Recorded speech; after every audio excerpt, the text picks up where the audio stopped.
Hello दोस्तों, आपका हमारे यूट्यूब चैनल फ्री ऑनलाइन पढ़ाई में स्वागत है। इस वीडियो हम करने वाले हैं प्रश्न बैंक वर्ष 2020-21 विषय रसायन विज्ञान कक्षा 11वीं अध्याय 10 के सभी प्रश्नों के उत्तर।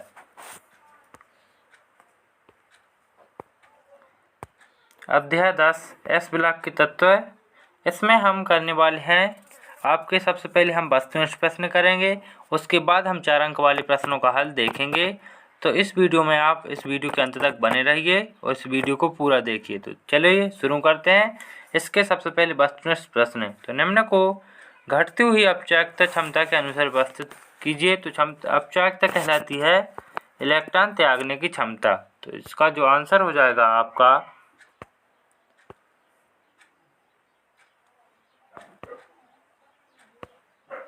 इस प्रकार। आपका जो अगला है कि lithium, sodium, silver, iodine, chlorine, इस प्रकार आपकी अपचायकता क्रम से व्यवस्थित हो जाएगी। तो ये आपका राइट आंसर है। इसे ही आप अच्छे से तैयार कर लीजिए और लिख लीजिए। अगला प्रश्न देखते हैं। अगला है क्षार धातु संबंधित है, जिसका आंसर हो जाएगा एस ब्लॉक। नंबर 3, सोडियम तत्व को किस में रखा जाता है? तो वो रखा जाता है केरोसिन में। इसे मिट्टी का तेल भी कहते हैं। अगला देखते हैं। सबसे कम क्षारीय धातु है तो वो है आपकी मैग्नीशियम, मतलब आपका चौथे नंबर का राइट आंसर हो जाएगा। नंबर 5, निम्न में उच्चतम घनत्व होता है तो वो होता है बेरियम में। तो इसका राइट आंसर क्या हो जाएगा? चौथे नंबर का। अगला देखते हैं। धातु जिसका गलनांक न्यूनतम है तो वो है सोडियम। एन इसका परमाणु क्रमांक होता है, एन इसका नाम होता है, परमाणु क्रमांक होता है इसका 11 और परमाणु भार होता है 23। इस प्रकार आपका यह आंसर हो जाएगा। अगला देखते हैं 7वां। क्षारीय मृदा धातु कार्बोनेट ताप के प्रति अधिक स्थायी है तो वो कौन है? तो वो है बेरियम कार्बोनेट, मतलब BaCO3। अगला देखते हैं। अगला आपका दिया गया है क्षार धातु जिसकी जल योजन ऊर्जा अधिकतम है तो वो कौन सी क्षार धातु है? तो वो है लिथियम। इसका राइट आंसर हो जाएगा। प्रश्न क्रमांक 9, CaCN2 व C के मिश्रण को कहते हैं तो इसको क्या कहते हैं? इसको कहते हैं नाइट्रोनियम। तो इसका जो मैं इसको परिभाषित कर रहा हूँ कि कैल्शियम साइनाइड प्लस कार्बन बराबर क्या हो जाएगा? नाइट्रोनियम। मतलब इसका आंसर आपका क्या है? नाइट्रोनियम। इस प्रकार आपका जो लास्ट विकल्प है, क्षारीय मृदा धातुओं का कौन सा गुण परमाणु क्रमांक बनने के साथ बढ़ता है? तो आपको क्षारीय मृदा धातुओं के कुछ गुण दिए गए, जैसे आनन एंथैल्पी, हाइड्रोक्साइड की विलेयता, ऋण विद्युतता और सल्फेट की विलेयता। 4 गुण दिए हैं, लेकिन आपको जो बताना है कि परमाणु क्रमांक के साथ कौन सा गुण बढ़ता है? तो वो बढ़ता है हाइड्रोक्साइड की विलेयता। ये आपका राइट आंसर हो जाएगा और इसे ही आपको अपने प्रश्न बैंक में लिख लेना है। आपका अगला देखते हैं। इस प्रकार आपके जो विकल्प हैं वो आपके कंप्लीट हो चुके हैं। अब 4 अंक वाले प्रश्नों का हल देखते हैं। 4 अंक वाले प्रश्न आपको 12 प्रश्न दिए गए हैं, तो इन 12 का एक एक करके हम इनका आंसर देखने वाले हैं। तो चलिए शुरू करते हैं। इसका पहला प्रश्न, क्षार धातुओं के सामान्य भौतिक व रासायनिक गुण लिखिए। इसका पहला प्रश्न देखते हैं। ये भौतिक गुण। तो इसके जो भौतिक गुण हैं कि क्षार धातुएं बहुत ही नरम, हल्की तथा चांदी के समान श्वेत होती हैं। ये आपका पहला हो गया। नंबर 2, बड़ा आकार होने के कारण का घनत्व कम होता है, जो लिथियम से सीजियम की ओर नीचे की ओर कम होता जाता है। यहाँ से यद्यपि पोटेशियम धातु सोडियम की तुलना में हल्की होती है, क्षार धातुओं के गलनांक पथरांक कम होते हैं। ये आपका हो गया अंतर। इस प्रकार आपके ये भौतिक गुण हो गया, इस प्रकार आपके भौतिक गुण दिए हुए हैं, आप इन्हें अच्छे से तैयार कर लीजिए। ये आपके रंग दिए गए हैं, तो यहाँ तक आपका ये आंसर होता है। आप देखते हैं आपके रासायनिक गुण है तो बड़े आकार तथा कम आयनन एंथैल्पी के कारण धातुएं अत्यधिक क्रियाशील होती हैं। इनकी क्रियाशीलता वर्ग में ऊपर से नीचे की ओर क्रमशः बढ़ती जाती है। तो सबसे पहला है वायु के साथ अभिक्रियाशीलता। आगे के देखते हैं रासायनिक गुण। अगला रासायनिक गुण है जल के साथ अभिक्रियाशीलता। इसके बाद आपका है डाइहाइड्रोजन से अभिक्रियाशीलता, हैलोजन से अभिक्रियाशीलता। अगला देखते हैं। अगला जो आपको 5वां दिया गया है अपचायक प्रकृति, और ये आपका 6वां इस तरफ दिया गया है द्रव अमोनिया में विलयन। इस प्रकार आपको ये कुछ रासायनिक गुण दिए हुए हैं, इसके आपको विवरण भी साथ में लिख देना है। तो आप इसे अच्छे से देख लीजिए एक बार और इसे नोट कर लीजिए। इस प्रकार आपका हो जाएगा आंसर। फिर आपके आगे का क्वेश्चन देखते हैं। अगला प्रश्न है विकर्ण संबंध से आप क्या समझते हैं। और जो आपसे क्वेश्चन बैंक पूछा गया है कि लिथियम तथा मैग्नीशियम में विकर्ण संबंध या समानता इसी को कहते हैं। समझाइए कोई 5 बिंदुओं में, क्योंकि आपको 4 नंबर वाला प्रश्न है तो आपको 5 बिंदु तो लिखने ही पड़ेंगे। इसका विकर्ण संबंध कि द्वितीय आवर्त के तत्व तृतीय आवर्त के अगले समूह के तत्वों से गुणों में समानता प्रदर्शित करते हैं, इसे विकर्ण संबंध कहते हैं। इस प्रकार विकर्ण संबंध इसे तिर्यक संबंध भी कहते हैं, क्योंकि ये तिर्यक गुणा जैसा होता है तो इसे तिर्यक संबंध कहते हैं। इसकी जो समानता है वो इस प्रकार दी गई है आपको। कोई 4 समानता आपको लिख देनी है, क्योंकि 4 नंबर में आना है। तो इसका पहला परमाणु त्रिज्या, तो लिथियम तथा मैग्नीशियम की परमाणु त्रिज्या लगभग एक बराबर होती है। इसी प्रकार दूसरा आयनिक त्रिज्या, लिथियम तथा मैग्नीशियम 2+, आयन की त्रिज्याएं भी लगभग समान होती हैं। इस प्रकार तीसरा है। चौथा आपको चारों लिख देने हैं और इनकी रिएक्शन भी विथ रिएक्शन की लिख देना है। इस प्रकार आपका आंसर पूर्ण हो जाएगा। अगला प्रश्न देखते हैं।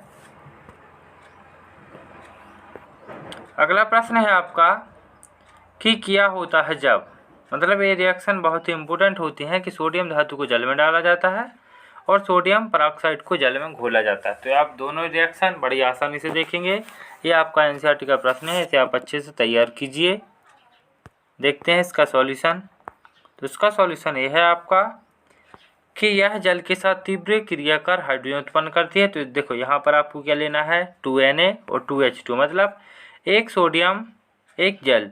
यदि 2 सोडियम तो 2 जल। यहाँ पर 2NaOH मतलब सोडियम हाइड्रोक्साइड प्लस H2, ये आपकी H2 निकल गई। इसी प्रकार ऑक्सीजन उत्पन्न होती है। तो दूसरे नंबर की रिएक्शन, यहाँ पर आपको डाई सोडियम लेना है और डाई ऑक्सीजन। यहाँ पर डाई जल मतलब 2 जल भी लेना है आपको। यहाँ पर हो जाएगा आपका, यहाँ पर 2 बना था, यहाँ पर 4 बन जाएगा, क्योंकि 2 लिए हमने। तो यहाँ पर हो जाएगा O2। तो इस प्रकार आपकी रिएक्शन दोनों कंप्लीट हो जाएंगी। इस प्रकार अगला प्रश्न देखते हैं। अगला प्रश्न आपको दिया गया है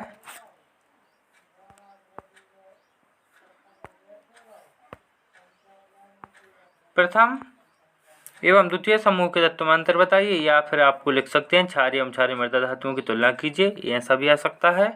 तो इसका क्रमांक संख्या गुण प्रथम समूह के तत्व द्वितीय समूह के तत्व।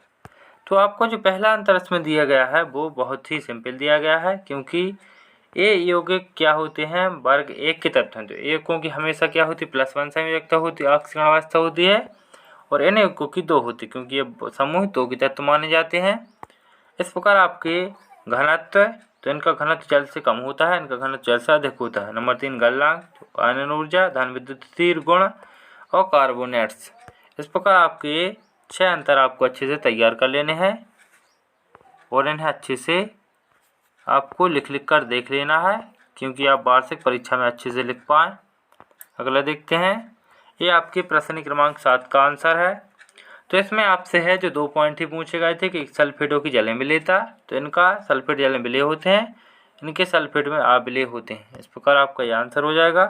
फिर आपसे जो अगला पूछा गया था आनन एंथैल्पी, तो इनकी कम होती है, इनकी अधिक होती है। इस प्रकार आपका ये आंसर 2 ही पॉइंट पूछे गए थे, तो आपको इन 2 ही पॉइंटों को अच्छे से तैयार कर लेना है और इन्हें लिख लेना है। लेकिन मेरे हिसाब से आप इन 5 पॉइंटों को अच्छे से तैयार कर लीजिए। प्रश्न बैंक में आपके 2 पॉइंट आए हैं, शायद आपके वार्षिक में 5 पॉइंट आ जाए, तो आप इन्हें अच्छे से तैयार कर लेना। अगला देखते हैं। अगला प्रश्न है क्षार धातुओं के लवण बर्नर बर्नर की ज्वाला में विशेष रंग देते हैं, क्यों? उदाहरण देकर आपको समझाना है। तो आपको ये आंसर लिखना है कि क्षार धातु उनके लवण विशेष रूप से क्लोराइड की बुनसन ज्वाला में गर्म करने पर ज्वाला की विशेष रंग प्रदान करते हैं। जब क्षार धातुओं को ज्वाला द्वारा ऊर्जा दी जाती है तब परमाणु के बाह्यतम कोश के इलेक्ट्रॉन निम्न ऊर्जा स्तर से उच्च ऊर्जा स्तर में चले जाते हैं, तब उच्च इलेक्ट्रॉन अपनी मूल अवस्था में या निम्न स्तर में लौटता है। तब इस प्रकार आपको ये विशिष्ट ज्वाला रंग दिखाई देती है। तो आपको जो ज्वाला दिखाई देती है उसका रंग भी आपको दिया गया है। तत्व यहाँ ज्वाला का रंग, तो लिथियम गहरा लाल, सोडियम सुनहरा पीला, पोटेशियम हल्का बैगनी, रुबिडियम लाल बैगनी और ये सीजियम नीला। इस प्रकार आपका आंसर पूर्ण हो जाएगा। अगला प्रश्न देखते हैं। अगला प्रश्न है क्षार धातुएं द्रव अमोनिया में घुलकर नीला विलयन बनाती हैं जो विद्युत का चालक भी होता है, क्यों? इसका आंसर देना है आपको।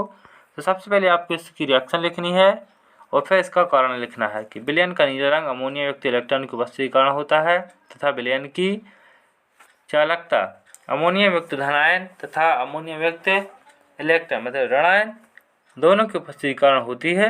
यह विलयन प्रबल अपचय के मानव चुंबकीय होता है। इसका आंसर हो जाएगा। अगला प्रश्न देखते हैं। अगला प्रश्न है जो आपका बहुत ही इंपोर्टेंट प्रश्न है, एनसीईआरटी से लिया गया है, इसको तैयार कर लेना है आपको। प्रकाश विद्युत सेल में लिथियम के स्थान पर पोटेशियम और सीजियम क्यों प्रयुक्त किए जाते हैं? तो इसका आंसर आपको देखना है। पोटेशियम एवं सीजियम की दहली ऊर्जा लिथियम की अपेक्षा कम होती है, अतः ये दोनों तत्व सामान्य प्रकाश की उपस्थिति में इलेक्ट्रॉन त्याग देते हैं। यही कारण है कि प्रकाश विद्युत सेल में लिथियम के स्थान पर पोटेशियम एवं सीजियम प्रयुक्त किए जाते हैं। ये आपका आंसर हो जाएगा। अगला देखते हैं। अगला आपका है ये प्रश्न क्रमांक 9 से आपका लिया गया है। तो इसका जो सेकंड वाला बिंदु है कि जल योजन एंथैल्पी, इसका आंसर देखते हैं। चार धातुओं के समान इसमें भी वर्ग में ऊपर से नीचे आने का आकार बढ़ने पर इनकी जल योजन एंथैल्पी के मान कम होते जाते हैं। जैसे beryllium 2+, Mg2+, Ca2+, SR2+, Ba2+। इस प्रकार आपका आंसर दिया गया है, ये भी आपको लिख लेना है। तो यहाँ तक आपका आंसर संपूर्ण होता है। में अधिक जलयोजित होते हैं, जैसे MgCl2। इस प्रकार के जलयोजित क्या होते हैं? NaCl, KCl ऐसे हाइड्राइड नहीं बनाते हैं। ये आपको आंसर यहाँ तक कंप्लीट कर लेना है और इन्हें अच्छे से लिख देना है। इस प्रकार आपका ये आंसर हो जाएगा। अगला देखते हैं। अगला जो आपसे पूछा गया है वो पूछा गया है कि BCl2 की आपको संरचना बनानी है, एक वाष्प रूप में, एक ठोस रूप में। तो इसका जो पहला है हम देखते हैं वाष्प रूप में। तो बेरियम हैलाइड के अतिरिक्त अन्य धातुओं के हैलाइडों की प्रकृति आयनिक होती है। बेरियम हैलाइड मुख्य रूप से संयोजक होते हैं एवं कार्बनिक विलायकों में विलय होते हैं। बेरियम क्लोराइड की ठोस अवस्था में श्रृंखला संरचना होती है। आपको ध्यान रखना, ठोस अवस्था में क्या होती है? श्रृंखला संरचना, जैसे कि नीचे दर्शाया गया है। फिर यही आपको क्या करना है कि वाष्प अवस्था में BaCl2 क्लोरो सेतु द्विलक बनाता है। इसमें क्या होती है? श्रृंखला संरचना। इसमें क्या होती है? द्विलक बनता है। तो आपकी ये हो जाएगी संरचना BaCl2 बेरिलियम क्लोराइड।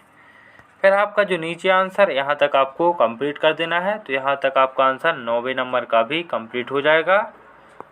इस प्रकार आपके अध्याय 10 में जो भी प्रश्न आपसे पूछे गए थे प्रश्न बैंक में, उन सभी प्रश्नों का हल आपने देखा है। तो यदि आपको हमारा वीडियो पसंद आया हो तो वीडियो को लाइक करें तथा चैनल को सब्सक्राइब करना ना भूलें, क्योंकि इस चैनल पर रोज़ाना प्रश्न बैंक अपलोड किए जा रहे हैं। तो इन प्रश्न बैंकों से आप अपने बोर्ड की तैयारी करें ताकि आप अच्छे से एग्ज़ाम को क्लियर कर सकें।